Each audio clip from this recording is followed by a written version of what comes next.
ସମସ୍ତଙ୍କୁ ମୋର ଶୁଭକାମନା। ଆଜିର ଗଳ୍ପଗୁଚ୍ଛରେ ମୋ ଲେଖନୀରୁ ଏକ କ୍ଷୁଦ୍ର ଗଳ୍ପ ବାପାଙ୍କୁ ଚିଠି ପଢ଼ୁଛି। ପୂଜନୀୟ ବାପା, ମୋର ଭୂମିଷ୍ଠ ପ୍ରଣାମ ଗ୍ରହଣ କରିବ। ଆଜି ବହୁତ ଦିନ ପରେ ତୁମକୁ ଚିଠି ଖଣ୍ଡେ ଲେଖୁଛି। ବ୍ୟସ୍ତ ହେଇ ପଡ଼ିବନି। ବୋଉ କେମିତି ଅଛି? ମୁଁ ଭଲ ଅଛି। ତୁମେ ଦେଇଥିବା ଆଦର୍ଶ ସଂସ୍କାରରେ ବାଟ ଚାଲୁଛି। ହେଲେ ଜାଣିଛ ବାପା, ପିଲାଦିନେ ତୁମ ଆଖିରେ ମୁଁ ଯେଉଁ ଦୁନିଆ ଦେଖିଥିଲି, ସେ ଦୁନିଆ ଆଉ ଏ ଦୁନିଆ ଭିତରେ ବହୁତ ଫରକ। ଏଠି ତମ ପରି ଆଉ ବୋଉ ପରି ବେଶୀ ଲୋକ ନାହାନ୍ତି। ପିଲାଦିନେ ରାତି 9 ପାହୁଣୁ ତମେ ଉଠି ପଡ଼ୁଥିଲ, ଆଉ କାଳେ ଖଡ଼ଖାଡ଼ ଶବ୍ଦରେ ମୋ ନିଦ ଭାଙ୍ଗିଯିବ, ବୋଉକୁ ଆକଟ କରି କହୁଥିଲ, ମୋ ମାଆଟା ଶୋଇଛି, ତାକୁ ଉଠାଅନା, ଆଉ ଟିକେ ଯାଉ ସେ ଉଠିବ। ହେଲେ ଜାଣିଛ, ଏଠି ମୋତେ ଉଠେଇ ଦେବାକୁ କେହି ନାହାନ୍ତି। ସମସ୍ତେ ଉଠିବା ଆଗରୁ ମୋତେ ଉଠିବାକୁ ପଡ଼ୁଛି। ରୋଷେଇ ଶିଖିନଥିଲି, ଏଠି ସବୁ କରି ପକାଉଛି।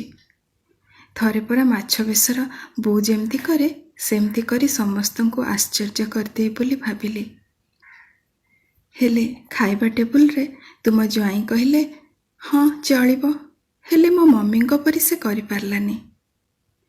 ରୋଷେଇ ଘର କବାଟ ଆଢ଼ୁଆଳରେ ଥାଇ ଦେଖୁଥିଲି, ସମସ୍ତେ ହାତ ଚାଟି ଚାଟି ଖାଉଥିଲେ। ହେଲେ ତାଙ୍କ ମମିଙ୍କ ପରି କରିପାରିଲିନି ବୋଲି ସେଇ ଅବଶୋଷରେ ମୁଁ ସେଦିନ ଠିକ୍ରେ ଖାଇପାରିନଥିଲି। ସେତେବେଳେ ଭାବୁଥିଲି ସବୁ ଦୋଷ ବାପା ତୁମର। କଲେଜରେ ପଢ଼ିଲା ବେଳେ ଥରେ ଅଣ୍ଡା ଅମଲେଟ୍ କରିଥିଲି ବୋଲି ତମେ ବହୁତ ଖୁସିରେ ଖାଇଥିଲ, ଆଉ କହିଲ, ମୋ ଝିଅ ପରି କେହି କରିପାରିବେନି, ତୋ ବୋଉକୁ ଟିକେ ଶିଖେଇ ଦେବୁ ତ ମା। ମୁଁ ଖୁସିରେ ନାଚି ଯାଇଥିଲି। ହେଲେ ମୁଁ ଯେତେବେଳେ ସେଇ ଅଣ୍ଡା ଅମଲେଟ୍ ଖାଇଲି, ଏତେ ଅଲଣା ଥିଲା ଯେ ତଣ୍ଟିରେ ଗଳୁ ନଥିଲା। ବାପା, ମୁଁ ଏଥିରୁ କ'ଣ ବୁଝିବି? ଝିଅର ସଂଜ୍ଞା ଆଉ ନାରୀର ପରିଭାଷାରେ କେତେ ଫରକ।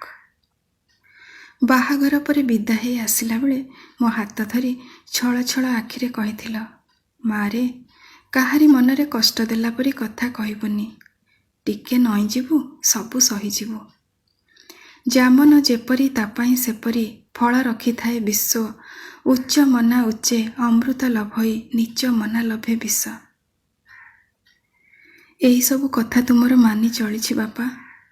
ଜାଣିଛ, ଥରେ ମୋର ଅଫିସରୁ ଆସିବା ଟିକେ ଡେରି ହେଇଗଲା।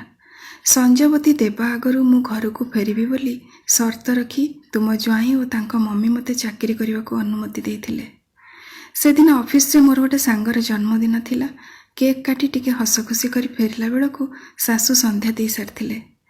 ଦୁଆର ମୁହଁରୁ ପ୍ରଶ୍ନ ବର୍ଷା, ହଜାର ତାଗିଦ, ଦୁନିଆ ସାରାର ନିୟମାବଳୀ। କଂସାରୀ ଘରର ପାରା ପରି ସବୁ ଶୁଣି ଚୁପ୍ ରହିଲି, ଆଉ ଲୁଗା ବଦଳି ଦେଇ ରୋଷେଇ ଘରକୁ ଯାଇ ସମସ୍ତଙ୍କ ମନପସନ୍ଦର ଜଳଖିଆ ତିଆରି କରିବାରେ ଲାଗି ପଡ଼ିଲି। ନୂଆ ନୂଆ ଏସବୁ ଭାରି କଷ୍ଟ ଲାଗୁଥିଲା, କିନ୍ତୁ ତୁମେ କହିଥିବା କଥା, ଟିକେ ନଇଁଯିବୁ, ସବୁ ସହିଯିବୁ, ମାନି ଚଳିଛି ବାପା। ତମ ନାଁ ମୁଁ ତଳେ ପକେଇନି। ଏଇ କେତେ ଦିନ ହେଲାଣି ମୋ ଦେହ ଟିକେ ଭଲ ନାହିଁ, ଅଣ୍ଟା ଭାରି ବିନ୍ଧୁଛି। ଡାକ୍ତରଙ୍କୁ ଦେଖେଇଲି, କେତେ ପ୍ରକାର ଔଷଧ ଲେଖିଦେଲେ, ଆଉ କହିଛନ୍ତି କେବେ ବି ନଇଁବନି। ଭାରି ହସ ଲାଗିଲା। ଦୀର୍ଘ 35 ବର୍ଷ ହେଲା ନଇଁ ଯାଇଛି ବୋଲି ସଂସାରରେ ତିଷ୍ଠିକି ଅଛି, ଆଉ ଆଜି ଇଏ କହୁଛନ୍ତି ନଇଁବନି। ଗୋଟେ କଥା ମନେ ପଡ଼ିଯାଉଛି, ପିଲାଦିନେ ମୁଁ ଯଦି ଟିକେ ମୁହଁ ଶୁଖେଇ ବସୁଥିଲି, ଭାଇମାନେ କହନ୍ତି, ରାଗିଛୁ କିରେ? ବୋଉ କହେ, କାହାର ଏତେ ସାହସ, ମୋ ଝିଅକୁ କିଏ କ'ଣ କହିଲା? ଆଉ ତମେ ଅଫିସରୁ ଆସି କୁହ, ଆଜି ଘର ଏତେ ଖାଁ ଖାଁ ଲାଗୁଛି, କ'ଣ ହେଇଛି? କିନ୍ତୁ ଏବେ କଥା ପୁରା ନିଆରା ବାପା। ଏଠି ମୁଁ ଯଦି କେବେ କୋଉ କଥାରେ ଟିକେ ଅଭିମାନ କରେ, କେହି ଜାଣିପାରନ୍ତିନି। ନିଜେ ନିଜେ ମୁହଁ ଶୁଖାଏ, ପୁଣି ନିଜେ ନିଜକୁ ଆଶ୍ୱାସନା ଦେଇ କାମରେ ଲାଗି ପଡ଼େ। ଜେଜେ ସବୁବେଳେ ମୋତେ କହୁଥିଲେ, ଆଲୋ, ତୁ ଯେଉଁଦିନ ଜନ୍ମ ହେଲୁ, ତୋ ବାପା ପରା ଆମ ଗାଁ ସାରା ଲଡ଼ୁ ବାଣ୍ଟିଥିଲା। ଗୁଡ଼ିଆକୁ ଡାକି ବାରିରେ ଚୁଲି କରି ପୁରୀ କ୍ଷୀରି କରି କେତେ ଲୋକଙ୍କୁ ଖାଇବାକୁ ଦେଇଥିଲା। ସତରେ ବାପା, ତମେ ଏତେ ଖୁସି ଥିଲ? ହଁ, ହେଇଥିବ ନିଶ୍ଚୟ। ବୋଧେ ଜେଜେମା ସେଇଥିପାଇଁ ମୋତେ ଲକ୍ଷ୍ମୀ ଲକ୍ଷ୍ମୀ ଡାକେ। ହେଲେ ବାପା, ମୋର ଯେଉଁଦିନ ବଡ଼ ମେଡ଼ିକାଲରେ ଝିଅ ଜନ୍ମ ହେଲା, ତାର ପ୍ରଥମ କାନ୍ଦ ଶବ୍ଦ ଶୁଣି ମୁଁ ଖୁସିରେ କାନ୍ଦି ପକେଇଥିଲି। ହେଲେ ସେଦିନ ତା ଜନ୍ମ ଖୁସିରେ କେହି ଲଡ଼ୁ ବାଣ୍ଟି ନଥିଲେ କି ସାଇ ଲୋକଙ୍କୁ ଖାଇବାକୁ ଦେଇନଥିଲେ। ଘର ପରିସ୍ଥିତି ଗୁମସୁମ ଥିଲା। ଲେଖୁ ଲେଖୁ କ'ଣ ଆଡ଼ୁସାଡ଼ୁ ଗୁଡ଼ାଏ ଲେଖିଦେଲିଣି ବାପା। ତମେ ଜମା ବ୍ୟସ୍ତ ହବନି, ମୁଁ ଭଲ ଅଛି। ତମ ନାତୁଣୀକୁ ମୁଁ କିନ୍ତୁ ତୁଠ ପଥର ହେଇ ସବୁ ସହିଯିବୁ ବୋଲି କହିପାରୁନି। ଅନ୍ୟାୟର ପ୍ରତିବାଦ କରିବୁ। ନାରୀ ଯୁଗେ ଯୁଗେ ବନ୍ଦନିଆ, ସମ୍ମାନନିଆ, ଏଇ ପାଠ ଦୁନିଆକୁ ପଢ଼େଇବୁ।